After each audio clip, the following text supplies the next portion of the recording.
বাংলাদেশ ক্রিকেটে পাপন থাকবে যতদিন, বাংলাদেশের ক্রিকেটটা ধ্বংস হবে ততদিন। টু বি অনেস্ট, এই পাপন ভাইপার্সটা যতদিন বাংলাদেশ ক্রিকেটে থাকবে, বাংলাদেশের ক্রিকেটটা ধ্বংস হবে, পথে পথে হবে। এই পাপন যদি আর 5 বছর বাংলাদেশ ক্রিকেটের সাথে থাকে, তাহলে বাংলাদেশের ক্রিকেটটাকে এমন জায়গায় নিয়ে যাবে যেখান থেকে আর কখনো ঘুরে দাঁড়ানো সম্ভব হবে না। বাংলাদেশের ক্রিকেটের ভবিষ্যৎ ওইখানেই ধ্বংস হবে। এই পাপন ভাইরাসটা মনে হয় পৃথিবীর একমাত্র বোর্ড প্রেসিডেন্ট যিনি ক্রিকেটের কোনো ব্যক্তি না হয়েও, ক্রিকেটের না বুঝেও তিনি একটানা 10 থেকে 15 বছর ধরে একটা ক্রিকেটের বোর্ড প্রেসিডেন্ট হিসাবে আছে। অথচ প্লেয়ারদের বয়স হয়, প্লেয়াররা অবসরে যায়, প্লেয়ারদেরকে জোর করে অবসরে দেওয়া হয়। অথচ এই পাপন ভাইরাসের বয়স হয় না, তার অবসরের নামগন্ধ নেই। তিনি যতই পারফরমেন্স খারাপ করুক, তারপরও তার চেয়ারে তিনি 20 টাকার সুপার গোল মাইরা তিনি যে বসছে, বাপদাদার কাইলার পৈতৃক সম্পত্তি বানিয়ে যে তিনি এই যে বাংলাদেশ ক্রিকেট বোর্ডে বসছে, সেখান থেকে তার মৃত্যুর আগ পর্যন্ত কেউ তাকে সরাতে পারবে না। পৃথিবীর একমাত্র নির্লজ্জ, বেহাইয়া, বেশরম, বেলাজা বোর্ড প্রেসিডেন্ট যিনি ক্রিকেটের কোনো ব্যক্তি না হয়েও ক্রিকেটের জানে না, অথচ একটানা 10 থেকে 15 বছর ধরে একটা ক্রিকেট বোর্ডে আছে, সেই ক্রিকেটটাকে ধ্বংস করে দিচ্ছে। আপনি India, Australia, England, New Zealand, Pakistan এদের দিকে তাকান, এই 10 থেকে 15 বছরে এদের বোর্ড প্রেসিডেন্ট কয়বার পরিবর্তন হয়েছে? আর না হয় 5 থেকে 10 বার এদের বোর্ড প্রেসিডেন্ট পরিবর্তন হয়েছে। এবং যারা আসে তারা সবাই ক্রিকেটেরই লোক, তাদের ব্যাকগ্রাউন্ড ক্রিকেটই, তারা ন্যাশনাল টিমকে রিপ্রেজেন্ট করেছে, তারা ক্রিকেটের লোক।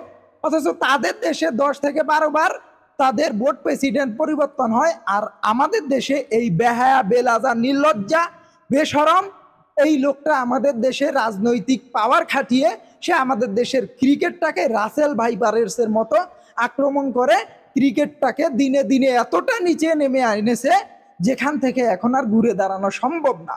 এই অযোগ্য লোকটা বাংলাদেশের ক্রিকেটের যোগ্য চেয়ারটা সে দখল করে বসে আছে। আপনি যখন যোগ্য চেয়ারে যখন অযোগ্য লোকদের ঠাঁই দিবেন, তখন সেই দেশের ক্রিকেট পথে পথে ছাড়া আর কোনো উপায় থাকবে না।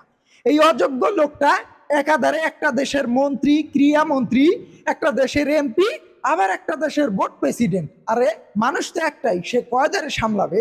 অথচ এই অযোগ্য লোকটা একাধারে 2-3টা ডিপার্টমেন্টের সে নেতৃত্ব পালন করে। আপনি যদি লোক একজন, আপনি যখন 2 নৌকায় পা দিবেন, আপনার পা 2 দিকে এইভাবে চেগায় আপনি সিরা ফাইরা যাইবেন। সেই দেশের কাজকর্ম সিরা ফাইরা যাইব 2 নৌকায় 2 দিকে আপনি পা দিলে। 2 নৌকায় পা দিয়ে আজ পর্যন্ত কেউ টিকে থাকতে পারেনি। আপনি 2 নৌকায় পা দিয়ে একটা দেশের মন্ত্রীও, আপনি ক্রীড়ামন্ত্রী, একটা দেশের এমপি, আবার একটা দেশের বোর্ড প্রেসিডেন্ট। আপনি এত কিছু করার সময় থাকে কই? আপনি তো মানুষটা একটা, আপনার মাথা তো একটা। তাও আবার আপনি একটা ক্রিকেটের বাইরের লোক হয়ে এদেশের ক্রিকেটের ভিতরে আছেন। 10 থেকে 15 বছর ধরে ক্রিকেটটাকে আপনি ধীরে ধীরে ধ্বংস করতেছেন, এমন জায়গায় নিয়ে পৌঁছে এনেছেন যেখান থেকে আর ঘুরে দাঁড়ানো সম্ভব না।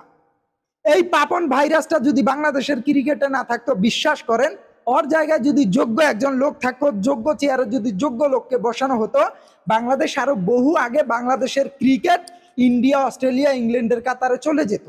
টু বি অনেস্ট, এই অযোগ্য লোকটার জায়গায় যদি একটা যোগ্য লোক থাকতো, বাংলাদেশের ক্রিকেট আরো বহু আগে ইন্ডিয়া, অস্ট্রেলিয়া, নিউজিল্যান্ডের কাতারে চলে যেত। কি আছে আমাদের? আমাদের শুধু আছে 900 কোটি টাকা, এইটাই তো, আর কি আছে? এই পাপন কি করছে দেশের ক্রিকেটের স্বার্থে? ক্রিকেটের উন্নতির জন্য এই পাপনটা করছে কি? আমরা যদি বাইরের দেশের দিকে তাকাই, তাদের দেশে কয়েকটা ঘরোয়া লিগ আছে, আর আমাদের দেশে কয়টা ফরম্যাটের লিগ চলে? টি-20 ফরম্যাটে এক বিপিএল ছাড়া তো আর কোনো লিগই আসে না। এদেশে প্লেয়ার তৈরির প্রসেস নাই। এই প্রসেসটা পাপন গ্রো করতে পারেনি। সে পারছে তার সঙ্গপঙ্গ, একটা রাজনৈতিক সঙ্গপঙ্গ নিয়ে একটা দেশের ক্রিকেটটাকে ধ্বংস করে দিচ্ছে 900 কোটি টাকার স্বার্থে। একমাত্র ধান ক্ষেতের পিচটা বাদে আর আছে কি? একটা স্পোর্টিং পিচ আছে যেখানে আমাদের দেশের প্লেয়াররাও 200 রান, 250 রান চেজে অভ্যস্ত হবে? নাই। সেই ধরনের পিচ গ্রো করতে পারেনি এই অযোগ্য লোকটা। কারণ এই অযোগ্য লোকটার মাথা হচ্ছে একটা, তার কাজকর্ম থাকে 3 দিকে। সে ক্রিকেটটাকে নিয়ে, ক্রিকেটের ভালো দিক নিয়ে চিন্তা করার সুযোগ পাবে কখন? আমরা যদি বাইরের দিকে তাকাই, তাদের দেশে কয়েকটা লিগ হয়, অথচ আমাদের দেশের থেকেও তাদের ক্রিকেটটা কিন্তু আরো ব্যস্ত সূচি দিয়ে পার করে। তারপরও তাদের দেশের প্লেয়াররা 2-3টা লিগ কাটায় 2-3টা ফরম্যাটে, আর আমাদের দেশে এক হয় একটা কি 4 দিনের ওই যে বিসিএল নাকি, আর হয় একটা হচ্ছে ওই ডিপিএল ঢাকা প্রিমিয়ার লিগ 50 ওভারে, এই দুইটা লিগ ছাড়া আর কোনো আহামরি কোনো লিগ নাই।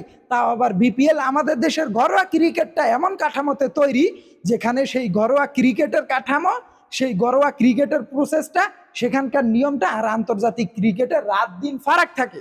যেই কারণে আমাদের ঘরোয়া ক্রিকেটের প্লেয়াররা ঘরোয়া লিগে পারফরমেন্স করে এসে জাতীয় দলে এসে হাবুডুবু খায়, পানি খায়, ডুবতে থাকে। কারণ তারা যেখানে পারফরমেন্স করছে সেইখানকার পরিস্থিতি আর আন্তর্জাতিক ক্রিকেটের পরিস্থিতি রাত দিনের পার্থক্য। এই পরিস্থিতি, এই পার্থক্যটা কমিয়ে আনতে পারে নাই অযোগ্য লোকটা, এই পাপন ভাইরাসটা এই পার্থক্যটা কমিয়ে আনতে পারে নাই। ক্রিকেটের স্বার্থে, ক্রিকেটের উন্নতির জন্য সে আজ পর্যন্ত কি করছে? সে পারছে হয়তো বা ওই যে টিকটকার বিজ্ঞাপন রাজনীতিবিদদের দিয়ে খেলিয়ে 2-1টা টিমকে হারিয়ে বোনাস, সে পারছে ওই 900 কোটি টাকা থেকে বোনাস দিতে, এছাড়া আর কি করতে পারছে? এই পাপন ভাইরাসটা আর কি করছে বাংলাদেশের ক্রিকেটের জন্য? এই ধরনের একটা অযোগ্য লোক যখন একটা যোগ্য চেয়ার দখল করে থাকবে, তখন তার আন্ডারে যারা কাজ করবে তারা নিশ্চয়ই অযোগ্যই হবে।